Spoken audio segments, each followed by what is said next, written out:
नमस्कार किसान भाइयों। मैं आप लोगों के लिए एक टॉपिक लाया हूँ। छोटी सी चर्चा है जिसमें आप लोगों को पशुपालक भाई जो हैं हमारे पशुओं में छोटी छोटी कमियों की वजह से उनका पशुपालन जिस स्तर पर होना चाहिए वो नहीं हो पाता है। जिसमें से एक टॉपिक है फीडिंग, यानी खान पान की व्यवस्था। तो फीडिंग में पशुपालक भाइयों आप लोगों को क्या करना चाहिए? फीडिंग में महत्वपूर्ण बात है, जैसे कि आपको फीडिंग के दो भाग होते हैं। एक तो रफेज होता है, दूसरा कंसंट्रेट। रफेज मतलब के जो सूखा चारा होते हैं, और दूसरा है कंसंट्रेट मतलब दाना। रफेज में दो भाग होते हैं, एक हरा चारा से आपूर्ति करते हैं, दूसरा सूखा चारा से। हरा चारा में आपका नेपियर घास है, पैरा घास है, मक्खन घास है, बरसीम घास है, मक्का है, सूडान है, इत्यादि फसलें होती हैं। दूसरा जो सूखा चारा है, धान का पुआल है, भूसे के गेहूं के तूरी है, मक्के की तूरी है, बाजरे की कबड़ी है, इत्यादि चीज़ों से आपूर्ति करते हैं। दूसरा भाग उसका जो होता है दाना होता है। दाना में जैसे मुख्य भाग होते हैं, कार्बोहाइड्रेट हुआ, प्रोटीन हुआ, वसा हुआ, विटामिन हुए और खनिज लवण हुए।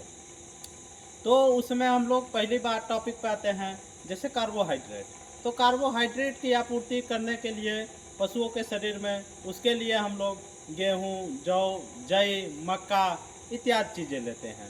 उसके बाद प्रोटीन के नंबर पे आते हैं दूसरे पे। तो प्रोटीन की आपूर्ति के लिए दो प्रकार से करते हैं, एक तो खली के माध्यम से, दूसरा चूरी के माध्यम से। खली में सरसों की खल, बिनौला की खल, सोयाबीन की खल, मूंगफली की खल, नारियल की खल इत्यादि खली होती है। दूसरा जो चूरी के माध्यम से करते हैं, तो उसमें अरहर की चूरी, मटर की चूरी, चना की चूरी, उड़द की चूरी, मूंग की चूरी इत्यादि से करते हैं।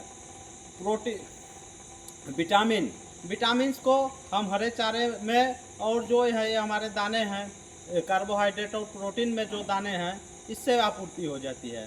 वसा, प्रोटीन वाली जो चीज़ें हैं उसी में वसा भी मिलती है।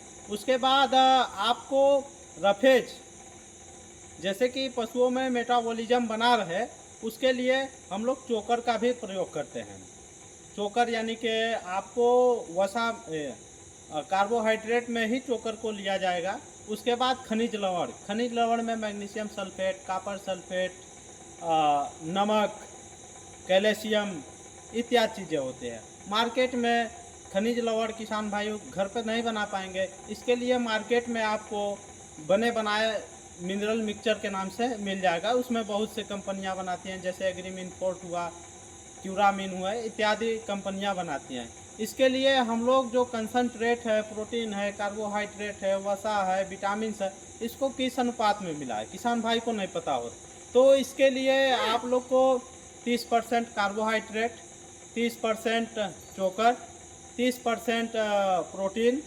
प्रोटीन में दो भाग हैं, एक चूरी के माध्यम से, एक खली के माध्यम से। तो दोनों का आधा आधा ले सकते हैं, 1-2% बढ़ाते हैं, 30 का 35 भी परसेंट कर सकते हैं। 30-35 कम बेसी करके रेशियो 100% करना। 5% में आप मिनरल मिक्सचर 2 kg ले लीजिए, 2 किलो नमक ले लीजिए और 1 किलो गुड़ ले लीजिए, जिससे पशुओं में शर्करा बनी रहे। तो इस हिसाब से अगर संतुलित आहार हम बनाते हैं तो इसको खिलाने की विधि क्या है? पशुओं का अगर वजन 100 kg है तो उसको 1 से 1.5 kg पर बॉडी वेट पे देते हैं। अगर हम अलग से 10 kg हरा चारा देते हैं पशु को, तो उसमें 1 किलो हमारे दाने की आपूर्ति हो जाती है, संतुलित आहार की आपूर्ति हो जाती है।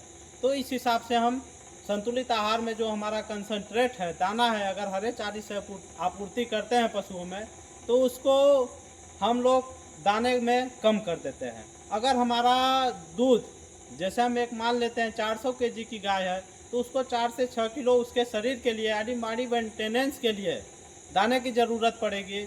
उसके बाद अगर दूध देती है, मान लीजिए अगर 9 लीटर दूध देती है गाय है, तो 3 लीटर दूध पे 1 किलो दाना अलग से देंगे। तो मतलब कि 6-3-9 kg हुआ। उसके बाद हमारा 6वें महीने, 7वें महीने, 8वें में या 9वें महीने में प्रेग्नेंट है, तो 6ठे महीने में अगर गाभिन है तो उसको आधा किलो, 7वें महीने में है तो 1 किलो, 8वें महीने में है तो 1.5 किलो, 9वें महीने में है तो 2 किलो तक फीड अलग से इंक्रीज करते हैं, जो कि बच्चे के पोषण के लिए काम में आता है।